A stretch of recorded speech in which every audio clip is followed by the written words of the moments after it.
Hello ಸ್ನೇಹಿತರೆ, welcome back to my channel. ಹೇಗಿದ್ದೀರಾ ಎಲ್ಲರೂ? ಹಬ್ಬ ಎಲ್ಲ ಹೇಗೆ ಮಾಡಿದ್ರಿ? ಸಂಕ್ರಾಂತಿ ಹಬ್ಬದ ಶುಭಾಶಯಗಳು. ಇವತ್ತು ಸಂಕ್ರಾಂತಿ ಹಬ್ಬದ ವ್ಲಾಗನ್ನು ಶೇರ್ ಮಾಡ್ತಿಲ್ಲ ಸ್ನೇಹಿತರೆ. ನಾನಿವತ್ತು ಶೇರ್ ಮಾಡ್ತಾ ಇದ್ದೀನಿ ಒಂದು ದಿನ ಹಿಂದಿನ ವ್ಲಾಗ್. ಅಂದರೆ ಇವತ್ತು ನಮ್ಮ ಮನೆಯಲ್ಲಿ ಭೋಗಿ ಹಬ್ಬ.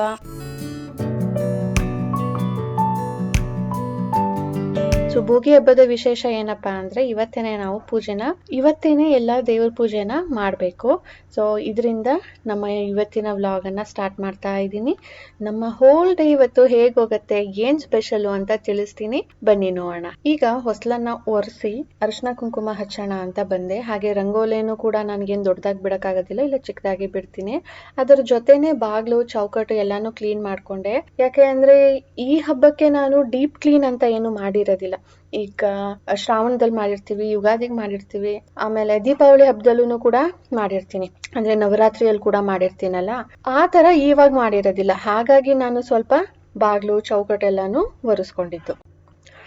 ಆಗ್ಲೇ ನೋಡಿದ್ರೆ ರಾಜೇಶ್ ಎಲ್ಲ ರೆಡಿ ಮಾಡ್ತಾ ಇದ್ರು.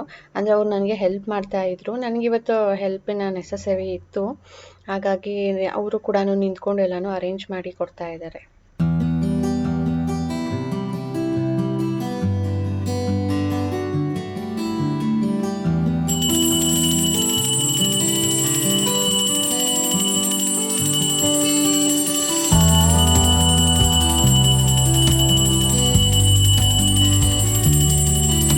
ಪೂಜೆಯಲ್ಲೂ ಕೂಡ ಅವರೇ ಪ್ರೆಸೆಂಟ್ ಇದ್ರು. ಅವ್ರಿಗೆ ಕೆಲ್ಸದ ಮೇಲೆ ಡಿಪೆಂಡು ಇದೆಲ್ಲ. ಕೆಲಸ ಏನಾದ್ರೂ ಇದ್ರೆ ನನಗೆ ಸಾರಿ, ನನಗೇನು ಮಾಡ್ಕೊಡಕ್ ಆಗೋದಿಲ್ಲ ಅಂತ ಹೇಳ್ಬಿಡ್ತಾರೆ. ಕೆಲಸ ಏನಾದ್ರೂ ಕಡಿಮೆ ಇದೆ, ಪರವಾಗಿಲ್ಲ ಮ್ಯಾನೇಜ್ ಮಾಡ್ಬೋದು ಅಂದ್ರೆ ನನ್ಗೆ ಬಂದು ಹೆಲ್ಪ್ ಮಾಡಿ ಕೊಡ್ತಾರೆ. ಕೆಲಸ ಇದ್ದಾಗ ಪಾಪ ತಿಂಡಿ ತಿನ್ನೋದಕ್ಕೂ ಟೈಮ್ ಇರಲ್ಲ, ಮತ್ತೆ ಸ್ನಾನ ಮಾಡೋದಕ್ಕೂ ಟೈಮ್ ಇರಲ್ಲ.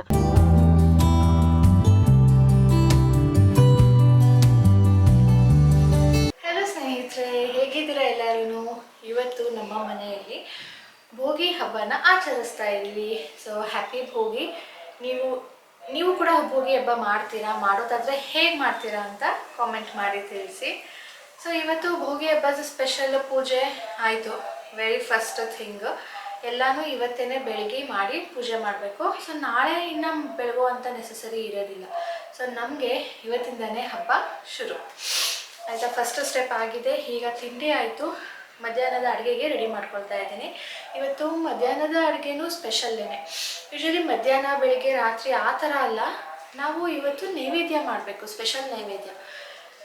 ನೀವು ಕೇಳಿರೋದಿಲ್ಲ, ಈಗ ಹಬ್ಬದಲ್ಲಿ ಹೇಗೆ ನಾವು ಅಡುಗೆನ ವಿಧವಾದ ಅಡುಗೆಗಳನ್ನ ಮಾಡಿ ನೈವೇದ್ಯ ಮಾಡ್ತೀವೋ ಅದೇ ರೀತಿಯಲ್ಲಿ ಇವತ್ತು ನಾವು ಕೆಂದೇಟ್ ಭಾಕ್ರಿ ಅಂತ ಮಾಡಬೇಕು. ಭಾಕ್ರಿ ಅಂದರೆ ರೊಟ್ಟಿ, ಅಕ್ಕಿ ರೊಟ್ಟಿ. ಕೆಂದೇಟ್ ಅಂದರೆ ಮಿಕ್ಸ್ ವೆಜಿಟೇಬಲ್.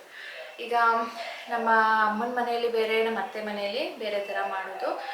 ಅಮ್ಮನ ಮನೆಯಲ್ಲಿ ಹೇಗೆ ಮಾಡೋದು ಅಂದರೆ ನಾನು ಇವತ್ತು ಹೇಗೆ ಮಾಡ್ತಾ ಇದ್ದೀನೋ ಹಾಗೆ ನಾನು ಆಮೇಲೆ ನಿಮಗೆ ತೋರಿಸ್ತೀನಿ. ಸೊ ಅತ್ತೆ ಮನೆಯದು ಎಕ್ಸ್ಪ್ಲೈನ್ ಮಾಡಬೇಕು ಅಂದರೆ, hero ingredient of the gojju is raw Jack fruit.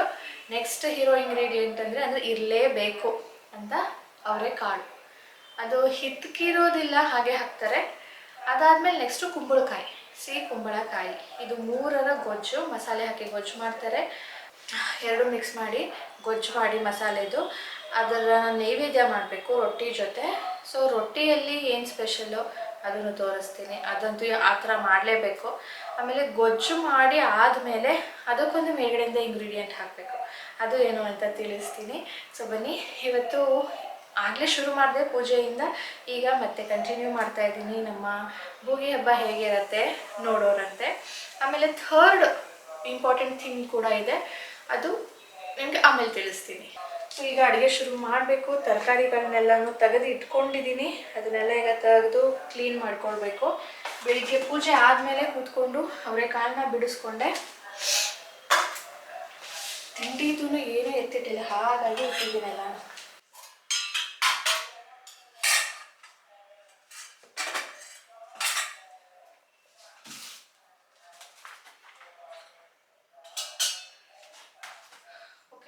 ಮೊದಲು ಎಲ್ಲಾನು ಒಂದು ಕಡೆ ಅರೇಂಜ್ ಮಾಡ್ಕೊಂಡು ಬಿಡ್ತೀನಿ, ಇಲ್ಲಾಂದರೆ ತರಕಾರಿಗಳು ಹಾಕೋದು ಮರ್ತು ಬಿಡ್ತೀನಿ.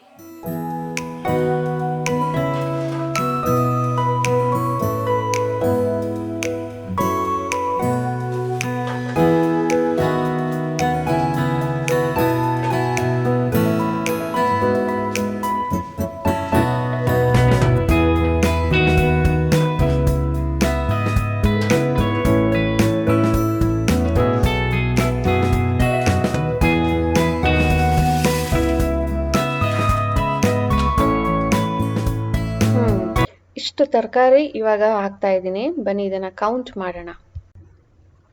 1 2 3 4 5 6 7 8 9 10 11 ಆ್ಯಂಡ್ ಕಾಳು ಸೇರಿಸಿದ್ರೆ 12. ಸೊ 1 ಡಜನ್ ತರಕಾರಿಗಳನ್ನ ಹಾಕಿ ಇವತ್ತು ಗೊಜ್ಜು ಮಾಡ್ತಾ ಇದ್ದೀನಿ.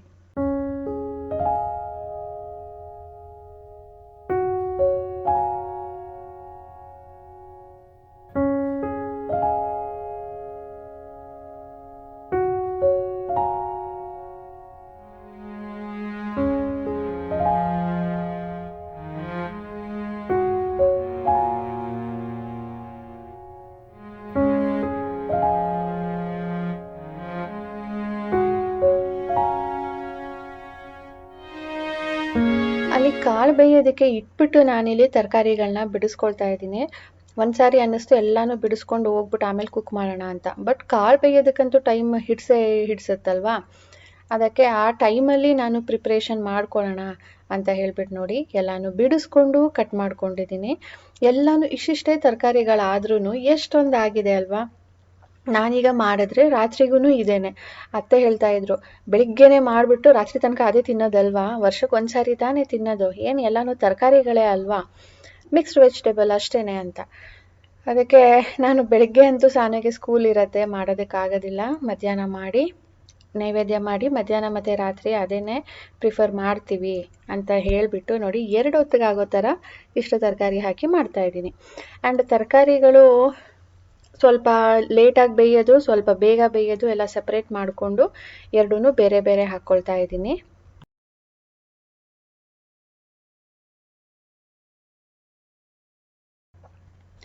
ನಾನು ಹೇಳಿದ್ದೆ ನೋಡಿ, ಈಗ ಗೊಜ್ಜು ಮಾಡಿ ಆದಮೇಲೆ ಅದ್ರ ಮೇಲ್ಗಡೆ ಕೂಡ ಒಂದು ಇಂಗ್ರೀಡಿಯೆಂಟ್ ಹಾಕಬೇಕು ಅಂತ. ಅದೇನಪ್ಪ ಅಂದರೆ ಹುಚ್ಚೆಳ್ಳಿನ ಚಟ್ನಿ. ಸೊ ಅದನ್ನು ಪ್ರಿಪೇರ್ ಮಾಡ್ಕೊಳ್ತಾ ಇದ್ದೀನಿ. ಇದು ನನಗೆ ಇಲ್ಲಿ ಸಿಗುತ್ತೋ ಏನೋ ನಾನು ಕೇಳಿಲ್ಲ ಯಾವತ್ತೂ. ಬಟ್ ಇದನ್ನು ಅತ್ತೆ ಒಂದ್ಸಾರಿ ಲಾಸ್ಟ್ ಇಯರ್ ಕೊಟ್ಟಿದ್ರು, ಹಬ್ಬದಲ್ಲಿ ಮಾಡು ಇದನ್ನು ಅಂತ, ಮಾಡಿ ಇಟ್ಕೋ ಬೇರೆ ಟೈಮಲ್ಲೂ ತಿನ್ನು ಅಂತ. ನಾನು ಕೊಬ್ಬರಿ ಚಟ್ನಿ ಮಾಡ್ತೀನಲ್ವ, ಇದು ಅಷ್ಟೊಂದೇನು ಮಾಡೋದಿಲ್ಲ ಆ್ಯಂಡ್ ತಿನ್ನೋದಕ್ಕೂ ಮರ್ತು ಬಿಡ್ತೀನಿ. ಅದಕ್ಕೆ ಹಬ್ಬದ ದಿನ ಮಾತ್ರನೇ, ಲಾಸ್ಟ್ ಇಯರ್ ಒಂದ್ಸಾರಿ ಮಾಡಿದ್ದೆ, ಇವತ್ತೊಂದು ಸಾರಿ ಮಾಡ್ತಾಯಿದ್ದೀನಿ. ಸ್ವಲ್ಪ ಹುರ್ಕೊಂಡು ನೋಡಿ ಹಿಂಗೆ ಚಟಪಟ ಚಟಪಟ ಅಂತಿದೆ. ಅದರ ಜೊತೆನೇ ಖಾರಕ್ಕೆ ಎಷ್ಟು ಬೇಕೋ ಅಷ್ಟು ಮೆಣಸಿನ್ಕಾಯಿ ಹಾಕ್ಕೊಂಡಿದ್ದೀನಿ. ಅದನ್ನು ಪುಡಿ ಮಾಡಿಕೊಂಡು ಈಗ ಸ್ವಲ್ಪ ಬೆಳ್ಳುಳ್ಳಿ ಹಾಕ್ಕೊಳ್ತಾ ಇದ್ದೀನಿ. ಇದನ್ನು ಸ್ವಲ್ಪ ಹಾಗೆ ತರ್ತರಿಯಾಗಿ ರುಬ್ಕೊಳ್ತೀನಿ. ಉಪ್ಪು ಮತ್ತು ಸ್ವಲ್ಪ ಹುಣಸೆ ಹಣ್ಣಿನ ಒಂದು ಚಿಕ್ಕ ಪೀಸ್ ಕೂಡ ಹಾಕಿದ್ದೀನಿ. ನೋಡಿ ಈ ಥರ ಒದ್ದೆ ಆಗಿದೆ. ಅದಕ್ಕೀಗ ಈರುಳ್ಳಿ ಹಾಕಿ ರುಬ್ಕೊಳ್ತಾ ಇದ್ದೀನಿ. ಸೊ ಗೊಜ್ಜು ಈಗ ಬೆಂದಿದೆ. ಲಾಸ್ಟಲ್ಲಿ ಒಂದು 2 ಇಂಗ್ರೀಡಿಯೆಂಟ್, ಇದೆಲ್ಲ ತುಂಬ ಬೇಗ ಕುಕ್ ಆಗಿಬಿಡುತ್ತಲ್ವ, ಅದಕ್ಕೆ ಒಂದು 5 ನಿಮಿಷ ಇದೆ ಅಂತ ಹಾಕಿದ್ದೀನಿ. ಆಮೇಲೆ ಇದನ್ನು ಆಫ್ ಮಾಡಿಕೊಂಡ್ರೆ ಇದು ಕೂಡ ರೆಡಿ. ಆ್ಯಂಡ್ ರೊಟ್ಟಿ ಕೂಡ ಹಾಕಿ ಆಯಿತು. ರೊಟ್ಟಿಯಲ್ಲಿ ಏನಪ್ಪ ಸ್ಪೆಷಲ್ ಅಂದರೆ, ನೀವು ಅಲ್ಲಿ ಕಪ್ಪಿಗೆ ಬೆಳ್ಳಗೆ ಏನು ನೋಡ್ತಾ ಇದ್ದೀರೋ ಅದು ಎಳ್ಳು. ಸೊ ರೊಟ್ಟಿ ತಟ್ಟಬೇಕಾದ್ರೆ ಎಳ್ಳು ಹಾಕ್ಕೊಳ್ಬೇಕು. ಅದಾದಮೇಲೆ ಗೊಜ್ಜು ಮೇಲೆ ನಾನು ಚಟ್ನಿ ಪುಡಿನ ಇಟ್ಟಿದ್ದೀನಿ. ಆ್ಯಕ್ಚುಲಿ ಅದು ಸ್ವಲ್ಪ ಒದ್ದೆ ಇದೆಯಲ್ಲ ಅಂತ ಪುಡಿ ಆಗಿಲ್ಲ. ಬಟ್ ಟೇಸ್ಟ್ ಅಂತೂ ಸ್ನೇಹಿತರೆ ತುಂಬ ಚೆನ್ನಾಗಿತ್ತು. ಮಾಡಿದ್ದೆಲ್ಲ ಇವತ್ತೇ ಖಾಲಿ ಆಗೋಯ್ತು. ಸೊ ಇದು ಇವತ್ತಿನ ನೈವೇದ್ಯದ ಸ್ಪೆಷಲ್.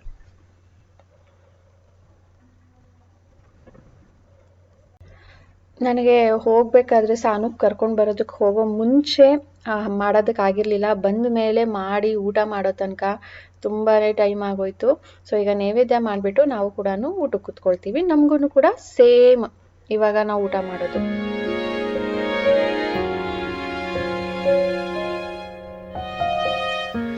ನಮ್ಮ ಮನೆ ನೀರು ಅಂದರೆ ನಲ್ಲಿ ನೀರು, ಹಾರ್ಡ್ ವಾಟರು, ಬೋರ್ ವಾಟರ್ ಅಲ್ವಾ. ಜಸ್ಟ್ ಪ್ಯಾನ್ ತೊಳೆದ್ಬಿಟ್ಟು ಇಟ್ಟೆ ಡ್ರೈ ಆಗಲಿ ಅಂತ. ಸ್ವಲ್ಪ ನೀರಿತ್ತಲ್ಲ, ಅದು ಆವಿ ಆಗಿಬಿಟ್ಟು ಅದರಲ್ಲಿರೋ ಸಾಲ್ಟ್ ಅಂಶ ಹೇಗೆ ಕಾಣ್ತಾ ಇದೆ ನೋಡಿ. ಸೊ ನಾವು ಕೈಯಲ್ಲಿ ತೊಳೆದಾಗ ಪಾತ್ರೆಗಳು ಹೀಗೆ ಕಲೆಗಳು ಕಾಣುತ್ತೆ. ಅದಕ್ಕೆ ನಾನು ಡಿಶ್ ವಾಷರ್ ಪ್ರಿಫರ್ ಮಾಡೋದು. ಅದರಲ್ಲಿ ಏನೂ ಕಲೆ ಆಗೋದಿಲ್ಲ. ಯಾಕಂದರೆ ಅದರಲ್ಲಿ ಸಾಲ್ಟ್ ಹಾಕ್ತೀವಿ ಸಾಫನ್ ಮಾಡೋದಕ್ಕೆ, ಮತ್ತು ಶೈನ್ ಬರೋದಕ್ಕೆ, ಏನಂತಾರೆ ಶೈನ್ ಬರೋದಕ್ಕೂ ಒಂದು ಲಿಕ್ವಿಡ್ ಯೂಸ್ ಮಾಡ್ತೀವಿ. ಆ್ಯಂಡ್ ಫುಲ್ ಡ್ರೈ ಆಗುತ್ತೆ ಅಲ್ಲಿ ಬಿಸಿನೀರಲ್ಲಿ ವಾಶ್ ಮಾಡೋದು. ಸೊ ಈ ಥರ ಕಲೆಗಳು ಇರೋದಿಲ್ಲ ನೋಡಿ. ಡ್ರೈ ಆದ ತಕ್ಷಣ ಹೆಂಗೆ ಕಾಣ್ತಿದೆ ಅಂತ.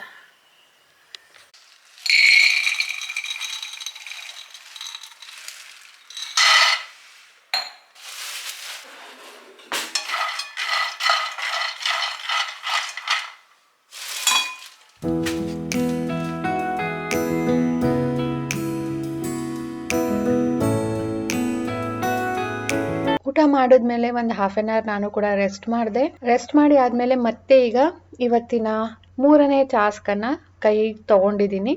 ಅದು ಅಂದ್ರೆ ಎಳ್ಳು ಬೆಲ್ಲದ ಮಿಕ್ಸ್ಚರ್ ಮಾಡ್ಕೊಳ್ಳೋದಕ್ಕೆ ರೆಡಿ ಮಾಡ್ಕೊಳ್ಳೋದು. ಅಲ್ಲಿ ನೋಡಿದ್ರೆ ಸ್ಟವ್ ಮೇಲೆ ಹುರಿಯೋದಕ್ಕೆ ಇಟ್ಟಿದ್ದೀನಿ. ಇಲ್ಲಿ ಸಾನು ಓದ್ಕೋತಾ ಇದ್ದಾಳೆ. ಅವಳು ಏನ್ ಹೇಳಿದ್ಲು ಅಂದ್ರೆ, ನಾನ್ ಮಿಕ್ಸ್ ಮಾಡ್ತೀನಿ ಎಲ್ಲಾನು, ನಾನ್ ನಿನ್ಗೆ ಹೆಲ್ಪ್ ಮಾಡ್ಬೇಕು ಅಂತ. ಮಿಕ್ಸ್ ಮಾಡೋದ್ರಲ್ಲಿ ಏನಮ್ಮ ಹೆಲ್ಪ್ ಇದೆ ಅಂದ್ರೆ, ಮತ್ತೆ ನಾನು ಇನ್ನೇನ್ ಮಾಡ್ಲಿ ಹೇಳು, ನಾನು ನಿನ್ಗೆ ಒಟ್ನಲ್ಲಿ ಹೆಲ್ಪ್ ಮಾಡಿ ಕೊಡ್ಬೇಕು ಅಲ್ಲೂ. ಸರಿ ನೀನೇ ಮಿಕ್ಸ್ ಮಾಡುವಂತೆ ಅಂತ ಹೇಳ್ಬಿಟ್ಟು ಅಲ್ಲಿ ಡೈನಿಂಗ್ ಟೇಬಲ್ ಮೇಲೆ ಕ್ಲೀನ್ ಮಾಡ್ತಾ ಇದ್ದೀನಿ. ಅಲ್ಲೇ ಕುತ್ಕೊಂಡು ಅಲ್ಲೇ ಮಿಕ್ಸ್ ಮಾಡ್ಲಿ ಅಂತ. ಸಾನುಗೆ ಇವಾಗ ಟೆಸ್ಟು ಎಕ್ಸಾಮು ಎಲ್ಲ ಏನೂ ಇಲ್ಲ. ಇವಾಗ ತಾನೇ ರಜಾ ಮುಗ್ದಿದೆ, ಅದ್ರ ಮುಂಚೆ ಎಕ್ಸಾಮ್ ಇತ್ತು. ಇವಾಗ ಸ್ಕೂಲ್ ಶುರು ಆಗಿ ಸ್ವಲ್ಪ ದಿನ ಆಗಿದೆ ಅಷ್ಟೇ. ಬಟ್ ನಾನು ಏನು ಮಾಡಿರ್ತಾರೋ ಆ ವೀಕಲ್ಲಿ ಅದನ್ನೆಲ್ಲಾನು ನೀನು ಓದಬೇಕು ಅಂತ ಹೇಳಿರ್ತೀನಿ. ಸೊ ದಿನ ಒಂದೊಂದು ಸಬ್ಜೆಕ್ಟನ್ನು ಓದ್ಕೊಳ್ತಾಳೆ. ಅದೊಂಥರ ಟೆಸ್ಟ್ ಹತ್ರ ಬಂದಾಗ ಓದಿದ್ರೆ ಅರ್ಥ ಆಗಿರುತ್ತೆ, ಅರ್ಥ ಆಗಿರೋದಿಲ್ಲ. ಅದಕ್ಕೆ ಒಂದ್ಸಾರಿ ಓದಿರು, ನಿನ್ಗೆ ಏನು ಅರ್ಥ ಆಗಲ್ಲ ಕೇಳು, ಇನ್ನು 2 ಸಾರಿ ಓದು, ಅವಾಗ ನಿಂಗೆ ಅರ್ಥ ಆಗುತ್ತೆ ಎಲ್ಲಾನು ಅಂತ ಹೇಳ್ಬಿಟ್ಟು ಓದಿಸೋಕ್ಕೆ ಕೂರಿಸಿದ್ದೀನಿ. ಯೂಶಲಿ ವೀಕ್ ಡೇಸಲ್ಲಿ ಅವಳು ಆಟ ಆಡೋದಕ್ಕೆ ಹೋಗೋದಿಲ್ಲ, ವೀಕೆಂಡ್ಸಲ್ಲಿ ಮಾತ್ರನೇ. ವೀಕ್ ಡೇಸಲ್ಲಿ ಹೋದ್ರೂ ಕೂಡ ತುಂಬ ಏನಾದರೂ ಬೇಜಾರಾಗ್ತಾ ಇದೆ ಓದಿ ಅಂತ ಹೇಳಿದಾಗ ಒಂದು ಹಾಫ್ ಆನ್ ಅವರ್ ಹೋಗಿ ಬರ್ತಾಳೆ.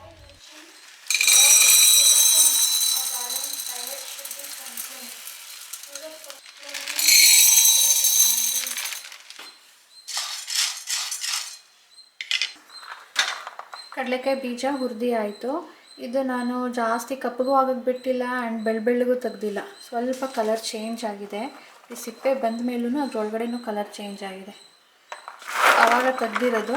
ಇದು ಸ್ವಲ್ಪ ತಣ್ಣಗಾದ್ಮೇಲೆ ಸಿಪ್ಪೆ ತೆಗಿತೀನಿ. ಆ್ಯಂಡ್ ಇದು ಹುರ್ಗಡ್ಲೆ ಒಂಚೂರು ಬಿಸಿ ಮಾಡ್ಕೊಳ್ತೀನಿ.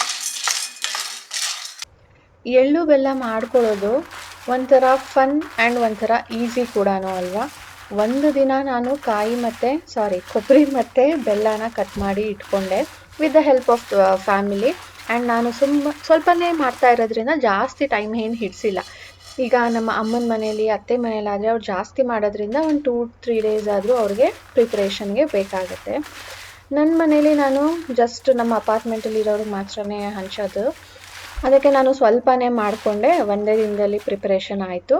ಆ್ಯಂಡ್ ಇವತ್ತು 1 ಅವರಲ್ಲಿ ಎಳ್ಳು ಬೆಲ್ಲ ಕೂಡ ಪ್ರಿಪೇರ್ ಆಗೋಯ್ತು ಅಂತಾನೆ ಹೇಳ್ಬೋದು.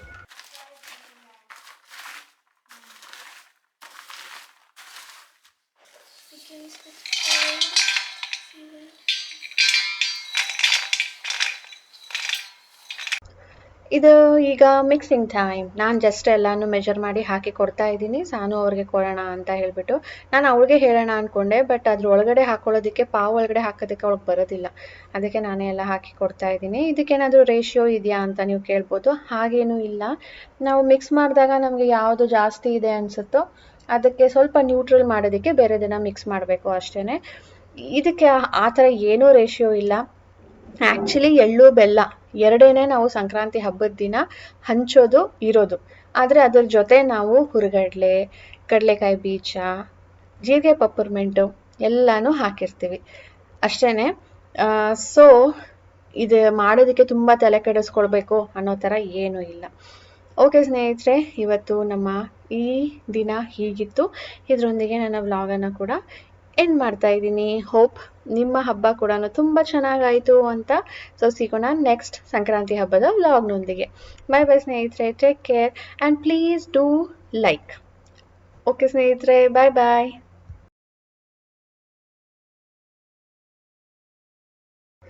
ಈ ಮಿಕ್ಸ್ಚರ್ನ ನಾವಿವತ್ತು ದೇವರ ಮುಂದೆ ಇಟ್ಟಿರ್ತೀವಿ. ನಾಳೆ ಇದನ್ನು ನೈವೇದ್ಯ ಮಾಡೋದು ಮತ್ತು ಪ್ಯಾಕಿಂಗ್ ಮಾಡೋದು.